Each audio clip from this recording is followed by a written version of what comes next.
और इधर देश में छठे दौर का मतदान जारी है। चुनाव आयोग ने दोपहर 3 बजे तक का डेटा रिलीज कर दिया है। दोपहर 3 बजे तक देश में करीब 49% जो है वो अब तक मतदान हो चुका है। पश्चिम बंगाल में सबसे ज्यादा 70%, बिहार में 45.21%, दिल्ली में 44.58%, वहीं झारखंड में 54.34%, साथ ही उत्तर प्रदेश में 44% अब तक वोटिंग हो चुकी है। ये वोट प्रतिशत है जो 3 बजे तक का है। अभी 4:05 है जब वोटिंग की प्रक्रिया पूरी तरह से खत्म हो जाएगी। फाइनल वोटिंग प्रतिशत भी सामने आ जाएगा कि 8 राज्यों की 58 सीटों के लिए आखिर कितने प्रतिशत वोटिंग हुई है। लेकिन वोट प्रतिशत के लिहाज से पश्चिम बंगाल अभी फिलहाल सबसे आगे चल रहा है। अरुण हमारे साथ ज्यादा जानकारी के साथ। अरुण, क्या कुछ तस्वीर फिलहाल अभी मतदान को लेकर नजर आ रही है? देखिए, सुबह तो बहुत तेजी से लोग और भारी संख्या में घरों से निकले थे लोग, लेकिन दोपहर के बाद थोड़ी सी जो मतदान की गति है वो धीरे हुई है। हालांकि अभी भी अगर आप देखेंगे बूथ पर तो लोग हैं, ऐसा नहीं कि बूथ खाली है, बूथ पर लोग हैं, लेकिन 10-20 की संख्या में ही है। अगर सुबह की मैं बात करूं तो सुबह 150-200 के आसपास लोग एक बूथ पर हुआ करते थे। यहाँ पर देखिए कई बूथ है, सजाया भी गया, सेल्फी पॉइंट भी बनाई गई। देखिए सेल्फी पॉइंट वहाँ पर बना है, मतदाता सेल्फी पॉइंट। तो लोग आ रहे हैं, मतदान में हिस्सा ले रहे हैं। और जो यहाँ का रिकॉर्ड रहा है इस पूरे इलाके का, पिछली बार 74% के आसपास मतदान हुआ था। इस बार जो आंकड़े हैं वो ये दिखाते हैं कि उससे ज़्यादा मतदान हो सकता है। ये देखिए अभी भी लोग चले आ रहे हैं, जो मतदाता हैं वो घर का काम निपटा करके।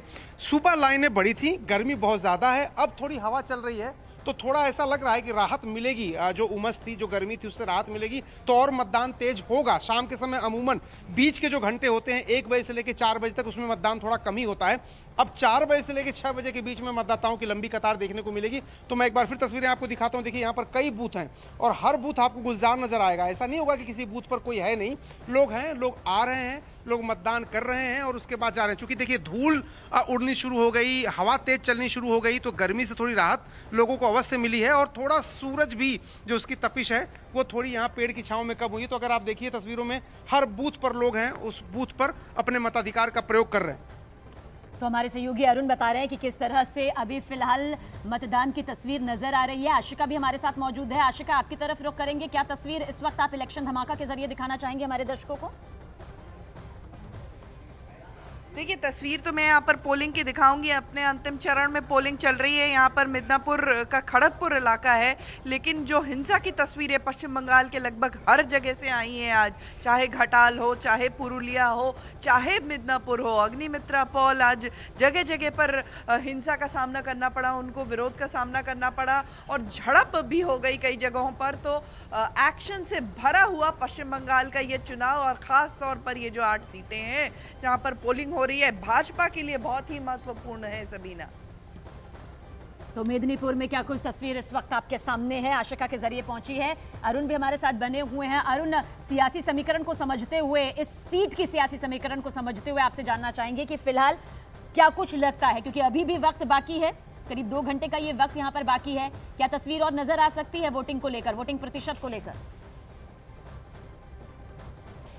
देखिए, पहली बात तो यह है कि हरियाणा की जो 10 लोकसभा सीटें हैं, पिछली बार पूरी की पूरी भारतीय जनता पार्टी खाते में चली गई थी, कांग्रेस का खाता नहीं खुला था। तो कांग्रेस के सामने सबसे बड़ी चुनौती इसलिए भी है क्योंकि लोकसभा चुनाव में अच्छा प्रदर्शन अगर वो नहीं करेंगे तो आगे विधानसभा चुनाव भी है। और चूंकि पूरी पार्टी एक तरह से हरियाणा में भूपेंद्र सिंह हुड्डा के परिवार को एक तरह से सौंप दिया है कांग्रेस आला कमान ने।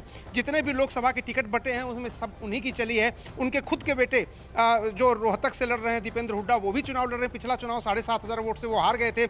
एक सीट जो कुरुक्षेत्र की है वो आम आदमी पार्टी को कांग्रेस ने दिया, बाकी 9 सीटों पर वही लड़ रहे हैं। एक कुमारी सैलजा की बात अगर कर दिया जाए तो बाकी 8 जो टिकट थे वो खुद भूपेंद्र सिंह हुड्डा ने बांटे हैं। तो बड़ी चुनौती कांग्रेस के सामने भी है, क्योंकि जो इस तरह की स्टेट हैं जहां से एक भी सीटें नहीं मिली थी, और अगर एनडीए गठबंधन को चुनौती देने की बात इंडिया गठबंधन करता है तो इस तरह की जगहों से उसको 1-2 सीटें निकालनी पड़ेंगी। कांग्रेस दावा तो 5 से 7 सीटों के लिए कर रही है, लेकिन असलियत में क्या होगा 4 जून को पता चलेगा। तो इस तरह की जितनी भी हमारे साथ में आशिका, आप भी बने रहिएगा।